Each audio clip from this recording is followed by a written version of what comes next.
Thousands of sea turtle eggs are laid on the coast each year, but only 1 in 1,000 to 10,000 of those hatchlings are going to make it to adulthood. Living on the coast of North Carolina, we must be fully aware of the conservation efforts that we take part in on our coasts, not only for habitat, but for the creatures as well. With an incredible opportunity to work on Figure 8 Island, I've had the unique opportunity and chance to learn so much about these creatures and the efforts that we're making close to Wilmington. If we all understand the relevance of the sea turtle conservation programs that we have in place, we can help these animals have a greater chance at that 1 in 1,000 to 10,000 chance of survival. There are so many reasons that conservation is important, and it starts with a basic understanding of the reproduction in the animals, and as well as the laws in place. Then we must understand the programs that we have set in place and those programs locally so that we can be more fully aware of the things we can do to benefit these creatures. Over time, population has been greatly affected. Developing beaches and heavy human traffic has disrupted the nesting process. Indirect capture has occurred during fishing, and boat collisions have occurred off the coast. Pollution and then dredging has uncovered the nests. Only females will come and lay their eggs at shore, and it's usually the same beach where she was born. In North Carolina, the season occurs from May 1st to August 31st, and then they are checked until the last nest is completely hatched. She can lay up to 10 nests in one season, but won't ever return in consecutive years. Once these sea turtle hatchlings are born, it is unknown how long they spend in the open ocean until they reach maturity at 15 to 50 years. Sea turtles are protected under the Endangered Species Act. This act makes it illegal to harm, harass, kill any sea turtles, hatchlings, or their eggs.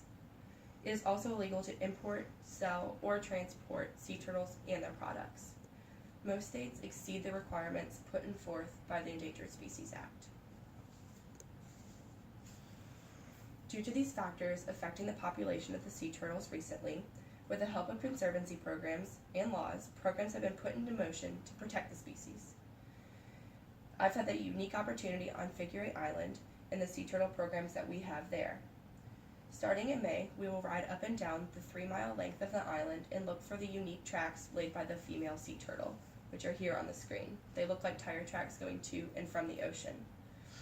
She will lay her eggs at night, and the nest usually contains about 120 eggs that look like the size of a ping pong ball.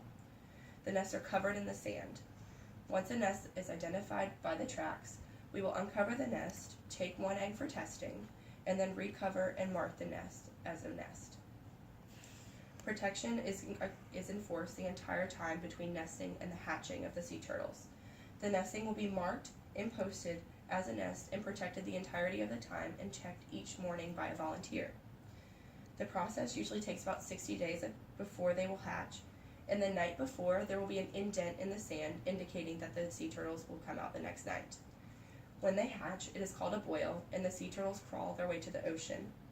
During this time, they cannot be assisted, and a light must be avoided so that they make their way naturally towards the ocean under the moonlight. Excavation occurs 3 days after hatching, in which we can determine the hatching success and the emergence sex of the sea turtles. We count the eggs, any malformations, as well as underdeveloped eggs.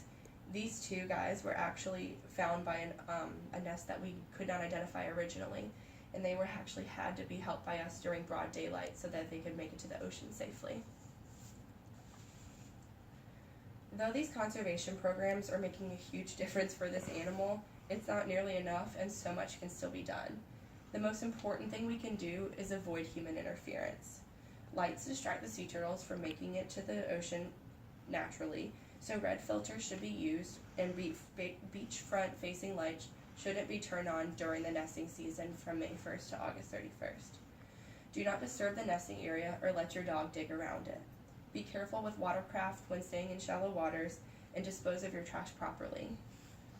Volunteer opportunities are also available at the Fort Fisher Aquarium, in which you're assigned a species and you can educate the public on basic things about sea turtles, as well as working at the Karen Beasley Sea Turtle Rescue and Rehabilitation Center.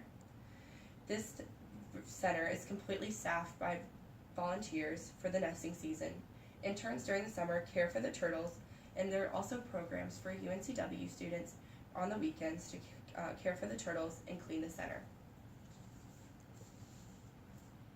Now that we've understood the basics about the nesting process of the sea turtles on the coast, and the things that are done by the law, and the things we can do will all help to tie it together to ensure that greater chance of survival to adulthood for these creatures. Conservation programs were put into place to help the continued population decline, but it takes an understanding of the population decline, what is done from the nesting to the hatching, and the human interferences to fully protect our sea turtles. Can you imagine a world where there is no longer that 1 in 1,000 to 10,000 chance of survival? A world where they all grow to adulthood and there's no longer a threat to their species? Conservation is the path to survival for these sea turtles. I got really